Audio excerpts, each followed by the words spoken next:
Hey folks, I hope you're well. This module we are going to be looking at supplements. Now, I'm not a massive, huge fan of supplements because they are the final 5% in the overall picture. But I do want to share some supplements that I think are super beneficial for certain people and certain supplements that can actually aid fat loss.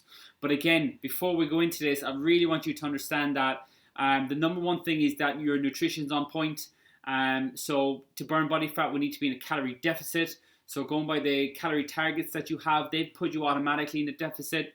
If you're tracking your calories, if you're going by the certain amount of meals per day, that should put you in a calorie deficit as well. And especially if you're doing those workouts 5 times a week. And if we aren't seeing any changes after the first week or two, then we'll adapt things, okay? So that's how we go with that. But definitely the ones tracking calories, the number I've given you should be putting you in a calorie deficit. But again, we have to wait a couple of weeks to see how what's happening, and we have to make changes, then we will do so. So the first thing is nutrition. And again, of course, going with 80%, 90% of sensible, good, nutritious choices. Like if we look at trans fats and all the rubbish food, they're the types of food that basically your body will store and they'll get put to the fat cells much, much quicker. So you want to avoid those foods as much as possible. But say, for example, we've got our training on point, we've got our nutrition on point, we've got sleep, hydration, all those other factors. Then if we look at fat loss as a pyramid, at the very top of the pyramid, you have your supplements. And this is your last 5%. And some of them I think are just really, really important. And not just for aiding fat loss, just in general. And some of them I would suggest all the time. So I'm going to go through 5 of them here. And again, these are not essential. I'm going to recommend some of them in particular, more so than others, because I think they can actually be very beneficial. Now, the first we're going to talk about is whey protein and the supplement itself. And I'm sure a lot of you will be using the protein powder. Now, protein powder is basically just a form of powdered milk. That's where it comes from, the whey protein. Now, I've suggested isolate protein for you. And isolate protein is just a more refined version of whey protein, more or less the same. But the reason I kind of suggest isolate is that because it's more refined, it doesn't have any issues or as many issues with digestion. Some people have an intolerance towards dairy, and the lactose in actual whey protein can flare up and cause bloating and things like this. Whereas the isolate, because it's more pure, it won't actually have that effect as much. It also mixes, I find, that bit better. So I prefer personally the isolate protein, and My Protein, the company, I think is one of the best ones out there, just because they have so many flavors and things like that. So protein powder, fantastic for muscle recovery, especially after your workouts. Aim to have protein, not necessarily, you don't have to have the protein powder, but it's just super convenient. So it's great for recovery. Protein is also fantastic because it makes us feel fuller for longer, so we're not as hungry, which is obviously really, really important when it comes to fat loss. And in protein, as I spoke about in the nutrition side of things, also has a slightly higher effect on thermogenesis, which basically means that our body has to work harder to digest it. So we want a high protein diet, and for a lot of you out there, you might find it difficult to hit your protein number that I've suggested. So therefore, the protein powder is super handy because it's just literally get a scoop and you can mix it with so many different things. You can mix it with your breakfast, in your oats. You can mix it with Greek yogurt. You can just have it by itself with almond milk. You can have it in a smoothie. You can have it with water. You can have so many different things. You're getting your additional protein in your diet, which is super, super important. So that's the number one supplement I would say, just for convenient factors for teachers. You can bring it as a snack.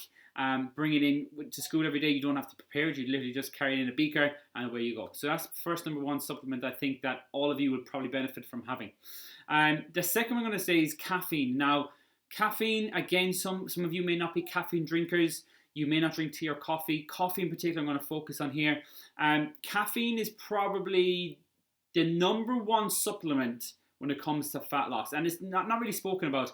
If you go into any nutrition shop, and you'll see posters for all these crazy fat burners and all these pre-workouts and everything like that. They're quite expensive. I've taken them before for years myself. I don't take them anymore just because I don't find them that beneficial for me, and the after effects and stuff like that, they're not fantastic. So, but the point being is that if you look at the ingredients to any of these fat burners, the first thing you're probably going to see is caffeine. It's there, and it's great because what caffeine does is it basically aids lipolysis, and what that is basically your body using fat cells as fuel. So black coffee now is what I'm talking about. So if you're somebody who drinks milk, sugar, cream, all these crazy things in your coffee, well, you're not going to get the same effect. I'm talking about basically just black coffee or actual caffeine tablets that you can buy. Like I personally drink black coffee, just because I actually like it. I love my coffee, being honest, but it is really good because it turns fat cells into an energy storage, and having it as a pre-workout 20 minutes before you actually go into the gym, 15 minutes before you go into the gym, it's going to increase your focus, it's going to increase the intensity of your workout, and you're going to get a better workout for it. Also, timing it throughout the day for when you're at work to get you focused on specific tasks, it's amazing. Like I'll have mine first thing in the morning when I've got some productive work to do. Then I would probably have one post lunch, around after lunch, just when I'm feeling a bit, your energy is dropping, especially if I've had a lunch and maybe feeling a bit sluggish. It's a good pick me up then. And then I might have a third cup if I'm training in the evening, but I normally do trainings in the morning at the moment just because of my routine. But what I would say is time it properly. Don't overdo it because the effect won't be as good. So I would just time it and have it when you feel it's going to be necessary. If you actually like the taste of coffee, this is something I used to find difficult. I used to really enjoy the taste of coffee and I didn't want to drink too much of it. So I started drinking decaf. Tastes very similar, more or less the same, and you can have a decaf coffee with friends and not necessarily getting the effect of it because you don't need it. You're using that effect for when you do actually need it. So caffeine's great as a pre-workout. Also a great one for obviously fat loss, as I mentioned. Okay, so that's the second one I'm going to talk about.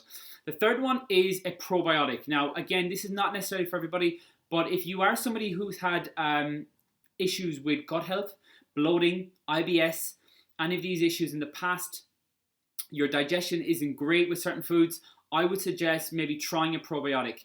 I would recommend, there's a company I've tried before, I've suggested to my clients, Udo's Gold. It's quite, I wouldn't say it's quite expensive, but it's expensive.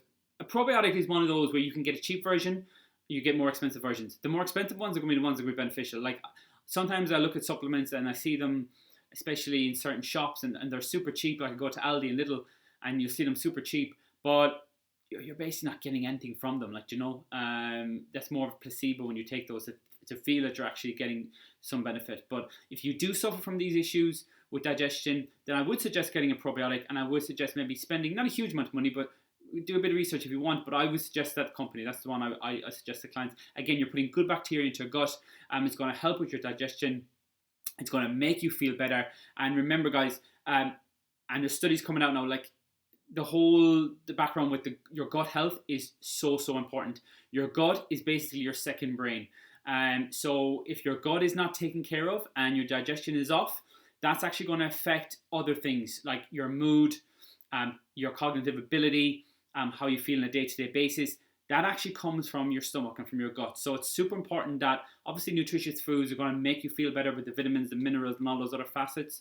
But keeping your gut in really good health is so important. Like honestly, something I've been researching recently. There's a lot coming out about it. And I reckon in the next 5 to 10 years, like your gut is going to be like the number one thing people are focusing on. So what I would say to you is if you do have any issues with your gut, invest in a probiotic. Right, the fourth one I'm going to look at now is an omega-3, so fish oil with higher omega-3. So we're looking at fat loss here, and when it comes to fish oils, like you can get omega-3, omega-6. We want to focus on omega-3. We want our omega-3 balance to 6 to be more or less the same, or omega-3 to be higher.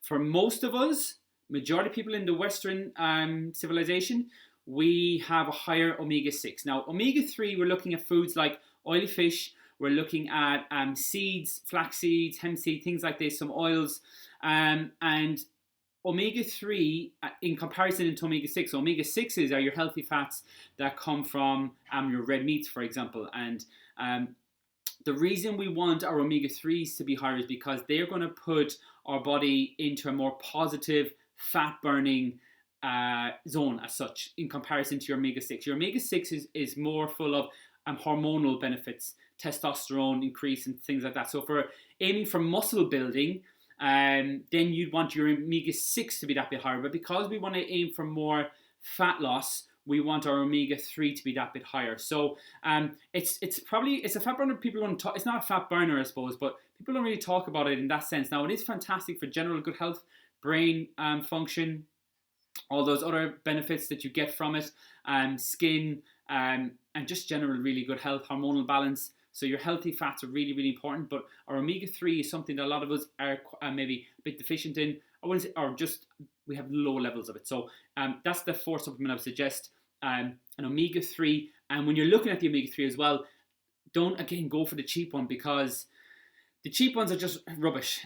You want to be looking at your DHA and your EPA values in the back. Now, these are important because they are the levels that you're going to get the best value from. So if you've got, the good rule of thumb is to go by whatever the omega-3 amount is, your EPA and DHA levels should be half of that. So for example, if you get 1,000 milligrams of omega-3, you should be looking at 500 or around 450 or something like that of DHA, EPA. So look at the back, have a quick look at those. They're the most beneficial aspects to it. And you'll notice that if you go into a cheaper one, you get one for €5 or €4, €3, whatever it is. You'll notice that those levels are super, super low. You're just not getting anything for the money you're paying. So that is the fourth supplement. And the last one I'm going to suggest, and again, guys, these supplements are just additions. They're the last 5%. Green tea extract. And I'm not talking about green tea like you get the herbal tea, okay? That's maybe good if you're not feeling the best and you just want something to relax with, to sip on, great. But I'm talking about for fat burning, we're looking green tea extract that you get in tablet form. So it's more concentrated. Again, what's that's going to basically increase our metabolism that bit more. So we're going to be using fat cells more for energy. And that's what we want. We want to raise the body temperature, things like that. So that's the last one I would suggest. Green tea extract in tablet form. Again, it can increase metabolism. But again, this is your last 5%. Remember guys, you have to get your nutrition on point. You have to be consistent with your training. You have to be hydrating. You have to be having good sleep. All these different things. There's no point jumping into supplements and going, oh right, Kieran has said if I get caffeine and green tea extract and load up on omega-3s, I'm going to get ripped. I'm going to lose a lot of body fat. That's not what's going to happen.